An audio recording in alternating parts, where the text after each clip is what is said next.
Hi, my name is Tina, and I'm a health educator with Tehama County Public Health and the Lead Poisoning Prevention Program. Today I want to share with you some of the sources of lead poisoning and some of the ways that families can look for it in their own homes to protect their children. Thought lead poisoning was a thing of the past?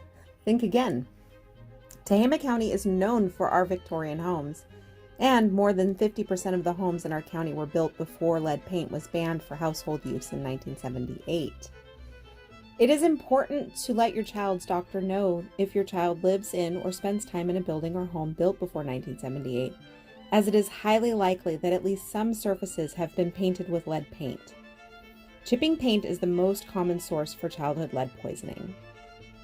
As lead paint breaks down over time, it chips and creates a fine dust. Lead dust can get onto toys and hands.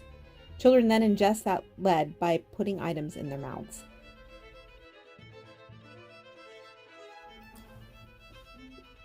Lead poisoning can look very different from person to person. At very high levels, patients may experience abdominal pain, kidney dysfunction, muscle weakness, seizures, coma, and even death. However, even low levels of exposure can lead to lifelong irreversible damage to brain development and function. Children who experience lead exposure can have behavior problems, low IQ, poor grades, learning difficulties, and growth delays. While lead poisoning can be treated, these effects are irreversible.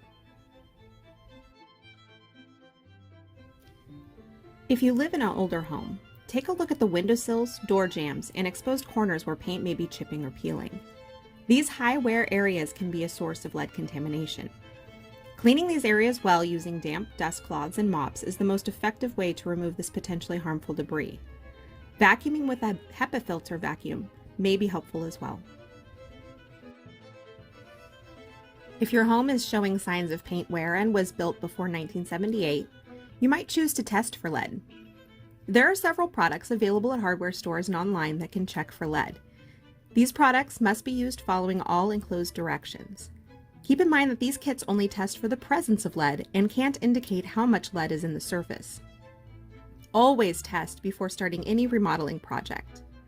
Contact Public Health at the number below or our website for more information on lead-safe remodeling.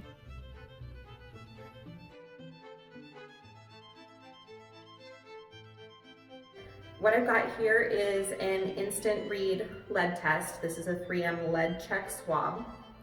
These swabs are pretty easy to use, and they're one-time use, they're disposable. So just about anybody can utilize this. You can buy them at hardware stores and from Amazon, so they're easy to get as well.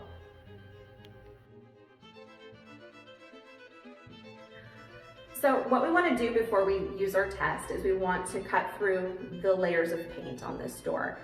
So in a building this old, we can be pretty sure that there's a lot of layers of paint. We want to make sure that we can get all the way down to the bare wood so that we can test every layer of paint.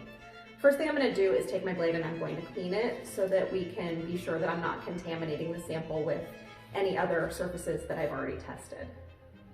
I'm going to turn the blade to the side a little bit so that I'm slicing through several layers. I'm actually going to make a pretty decent slice.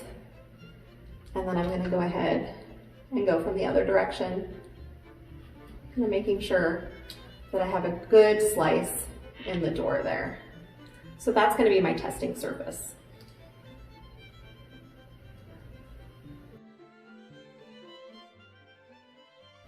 So this is the lead check swab, and inside of the cardboard sleeve there are two chambers, a chamber with a powder in it and one with a liquid in it. The instructions tell us to crush first the chamber A, which is the powder, and then second chamber B, which is the liquid, and we're going to shake it for 30 seconds.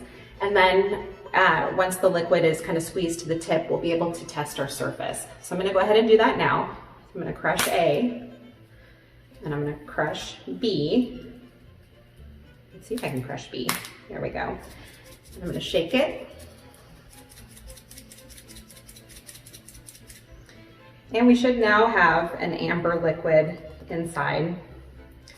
So with that amber liquid, we're going to kind of squeeze it until it comes through the cotton swab. No, and it's coming through there. So we're going to go ahead and test our prepared area. And if it turns pink or red, we know that there's lead present. So we're gonna rub it for 15, 30 seconds. All right, and I can already tell that the surface is turning pink, and then the end of our swab has turned a reddish color. So there's definitely lead present in this surface right here.